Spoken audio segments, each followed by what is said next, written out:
Binafsi yangu nilipokea kwa mshangao kwa sababu tayari kwenye finali tulishamjua bingwa na kumfahamu kwamba ni Senegal. Baba alikabidhiwa kombe na wakasema mbele ya rais wa FIFA, mbele ya rais wa CAF na dunia nzima inajua kwamba Senegal ndio bingwa wa AFCON makala ya 35. Lakini baadaye unaweza kusema Morocco, unaweza kusema hawakukubaliana na yale matokeo, na ndio maana wakakata rufaa, na mwisho wa siku matokeo yametoka kwamba wameshinda. Ndio maana Senegal wakapokonywa ubingwa na kuwapa ubingwa Morocco, unaweza kusema ubingwa wa mezani, maana ushindi wa magoli 3-0. Na kwanza ujue mpira unaweza kusema ni mchezo ambao unafuatiliwa na dunia nzima. Yaani hakuna mtu ambaye haupendi mpira.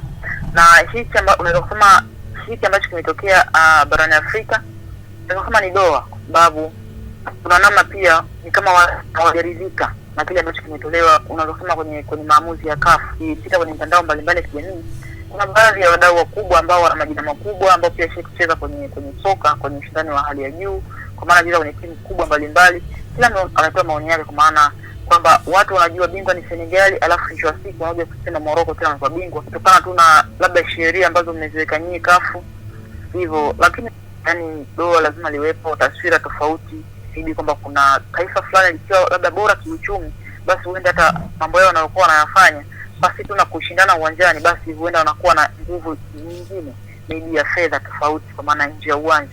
Kwa binafsi yangu soka la Afrika kusema kweli bado lina kazi kubwa ya kupiga hatua kwenda mbele na kuendelea kama wenzetu huko barani Ulaya. Yangu na kwa mtazamo wangu naona bado kuna safari ndefu kwa upande wa Senegal. Hawezi tu kukubali hivi from nowhere na kusema yes tunaachia na tumekubaliana na kwamba na maamuzi ambayo yametoka CAF, kwa sababu wao ndio unaweza kusema ndio wasimamizi wa mpira kwenye bara letu la Afrika. Lakini bado nawaona Senegal wataweka ngumu, kwa maana na wenyewe watahitaji ufafanuzi zaidi, au na wenyewe pia watakata rufaa kuendelea kwamba wapeleke na wao malalamiko yao, kwa sababu kwenye finali ilikuwa na mambo mengi sana. Kuna namna pia kuna ubaguzi pia ulitajwa hapo kwenye ile finali, kwa kwamba kuna baadhi ya mashabiki pia wa upande wa Senegal hawakuruhusiwa kuingia uwanjani, kwa kuna mambo mengi sana nje ya uwanja.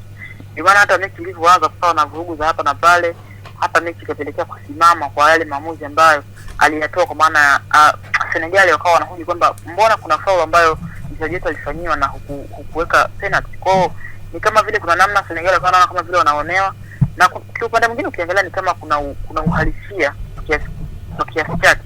Sio kusema kwa kiasi kikubwa kwa sababu mwamuzi alikuwepo, lakini kwa kiasi chake pia kulikuwa kama vile kuna namna mwamuzi hayuko sawa kwa upande wa Senegal. Kwa hiyo pia inaweza itachangia na kusema kwa upande wa Senegal kwenda na wenyewe kukata rufaa, kwa sababu ikumbuke walishapewa ubingwa, walishapewa na zile medali, wamepewa pia zawadi na rais wao rais wao unaweza kusema kiongozi mkubwa kwenye ngazi ya serikali amewasupport labda kwa kila mchezaji labda bilioni 1 au bilioni 2 au kiwanja, tayari mshapata hizo bonus. Bado kuna hizo bonus za watu labda waziri waziko, kuna hizi bonus za hapa na pale, alafu mwisho wa siku tena unakuja unaweza kusema unamnyang'anya mtu tonge mdomoni. Inakuwaje?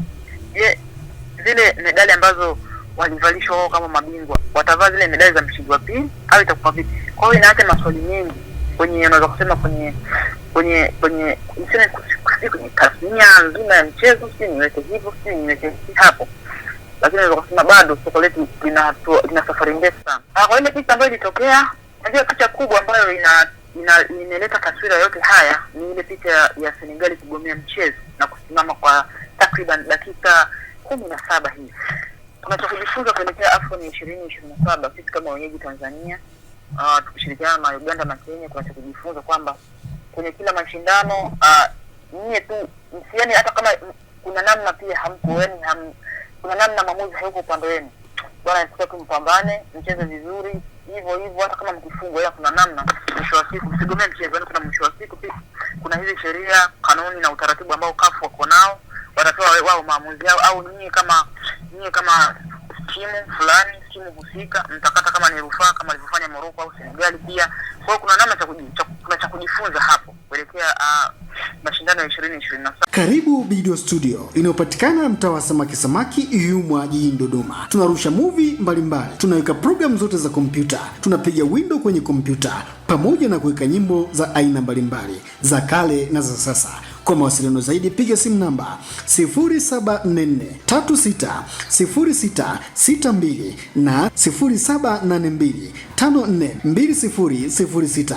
Nyote mnakaribishwa Bido Studio kwa huduma mbalimbali za nyimbo pamoja na programu za kompyuta, bila kusahau na kuweka window kwenye kompyuta yako. Nyote mnakaribishwa.